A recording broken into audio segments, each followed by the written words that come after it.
Hi అండి. అందరూ ఎలా ఉన్నారు? ఈరోజైతే మనం మంచి క్విక్‌గా ఇంకా టేస్టీగా రెడీ అయ్యే ఫ్లేవర్డ్ రైస్ చేసుకుందాం. ఫ్లేవర్డ్ రైస్‌కి కావాల్సిన ఇంగ్రీడియెంట్స్ ఒకసారి చూసేయండి.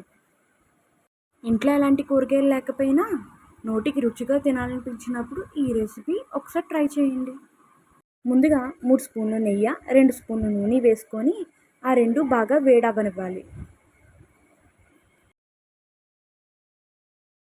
ఇందులో 25 జీడిపప్పు బద్దల దాకా వేసుకొని దోరగా వేయించుకోవాలి. ఇవి వేగిన తర్వాత 2 బిర్యానీ ఆకులు, 2 స్టార్ పువ్వులు, 2 ఇంచులు దాల్చిన చెక్క, 6 లవంగీలు, 3 యాలకులు, ఒక జాపత్రి, ఒక హాఫ్ జాజికాయ, ఒక స్పూన్ కస్తూరి మేతి కూడా వేసి బాగా వేయించుకోవాలి. ఇవి కూడా వేగాక ఒక 7 పచ్చిమిర్చి చీలికలు కట్ చేసుకొని వేసుకోవాలి. 2 పెద్ద ఉల్లిపాయలు చీలికలుగా కోసుకొని అవి కూడా వేసి వేయించుకోవాలి.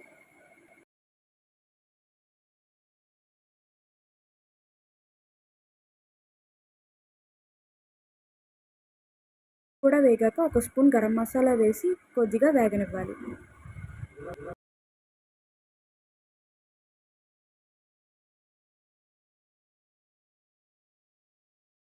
ఇప్పుడు ఇందులో గంట ముందు నానబెట్టుకున్న 2 గ్లాసుల బాస్మతి బియ్యాన్ని కూడా బియ్యాన్ని కూడా ఒకసారి బాగా కలుపుకోవడం వల్ల పొడి పొడిలాడుతూ ఉంటుంది.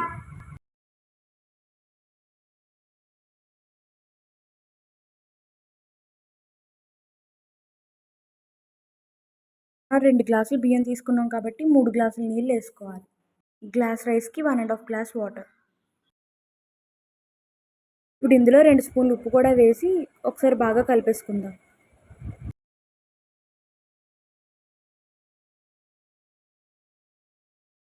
ఇప్పుడు ఇందులో ఒక 15 పుదీనా ఆకులు కూడా యాడ్ చేసుకొని ఒకసారి కలిపేసుకుందాం. ఇప్పుడు మూత పెట్టేసుకుందాం. అంతే, సింపుల్ అండ్ టేస్టీగా మంచి ఫ్లేవర్డ్ రైస్ రెడీ అయిపోయింది. ఫైనల్‌గా 2 స్పూన్లు నెయ్యి యాడ్ చేసుకొని ఇంకా టేస్ట్ చేసేద్దాం. ఏ కాంబినేషన్‌తో అయినా సూపర్‌గా ఉంటది.